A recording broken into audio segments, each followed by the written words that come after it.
ભક્ત કવિ નરસિંહ મહેતા યુનિવર્સિટીમાં પીએચડી કોર્સ વર્કનો સમાપન સમારોહ યોજાયો. નમસ્કાર, સહજ ન્યૂઝ સાથે હું છું ગોપાલ ભેસાણીયા. જૂનાગઢથી અમારા પ્રતિનિધિ સુલતાન ચૌહાણ પાસેથી મળતી માહિતી મુજબ જૂનાગઢ તારીખ 1 જાન્યુઆરીના રોજ ભક્ત કવિ નરસિંહ મહેતા યુનિવર્સિટી દ્વારા પીએચડી અભ્યાસક્રમના કોર્સ વર્કનો સમાપન સમારોહ કુલપતિ ડોક્ટર પ્રોફેસર પ્રતાપસિંહજી ચૌહાણના અધ્યક્ષસ્થાને યોજાયો હતો. કાર્યક્રમનો શુભારંભ દીપ પ્રાગટ્યથી થયો હતો. કાર્યકારી રજિસ્ટ્રાર ડોક્ટર કીર્તિબા વાઘેલાએ કોર્સ વર્કના સુચારુ આયોજનમાં જોડાયેલા અધિકારીઓ કર્મચારીઓને ધન્યવાદ આપતા જણાવ્યું હતું કે ટૂંકા સમયમાં સમયબદ્ધ આયોજન, તજજ્ઞોની ઉપસ્થિતિ અને પારદર્શિતાથી વિદ્યાર્થીઓ માટે સકારાત્મક શિક્ષણનું વાતાવરણ સર્જ્યું છે.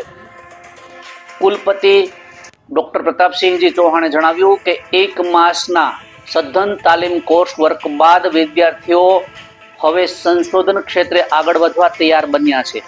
વિષય પસંદગી, થીસીસનું માળખું, સંશોધન પદ્ધતિ, સાહિત્ય સમીક્ષા, ડેટા સંગ્રહ અને સમય વ્યવસ્થાપન જેવા મુદ્દાઓ પર વિદ્યાર્થીઓને માર્ગદર્શન મળ્યું. તેમણે જણાવ્યું કે જ્ઞાન માત્ર માહિતી સુધી સીમિત નથી, પરંતુ વિશ્વ કલ્યાણ સાથે જોડાયેલું છે. ભારતની પ્રાચીન જ્ઞાન પરંપરા વિશ્વવિખ્યાત રહી છે. યુનિવર્સિટીમાં 22 વિષયોના નોંધાયેલા 184 સંશોધક વિદ્યાર્થીઓ પોતાની કૌશલ્યતા વિકસાવી સંશોધન ક્ષેત્રે નવી ઊંચાઈઓ હાંસલ કરશે અને યુનિવર્સિટી તથા રાષ્ટ્રનું ગૌરવ વધારશે તેવી આશા વ્યક્ત કરી હતી.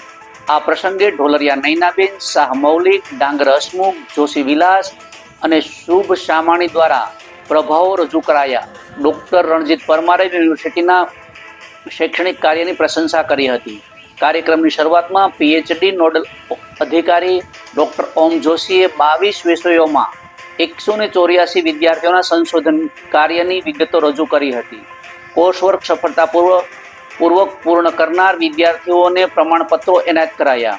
આ કાર્યક્રમમાં પરીક્ષા નિયામક doctor Hasmukh Dilsukh Sukhadia, doctor Mayank Soni, professor Firoz Shaikh, professor Jaysinh Jhala, professor Suhas Vyas, professor Bhavsinh Dodiya, professor Naval Kapuriya, doctor Nikish Dhariya સહિત અધ્યાપકગણ, અધિકારીઓ ઉપસ્થિત રહ્યા હતા. કાર્યક્રમનું સુચારુ સંચાલન ડોક્ટર ઋષિરાજ ઉપાધ્યાયે કર્યું હતું. રિપોર્ટર સુલતાન ચૌહાણ, સહજ ન્યૂઝ, જૂનાગઢ.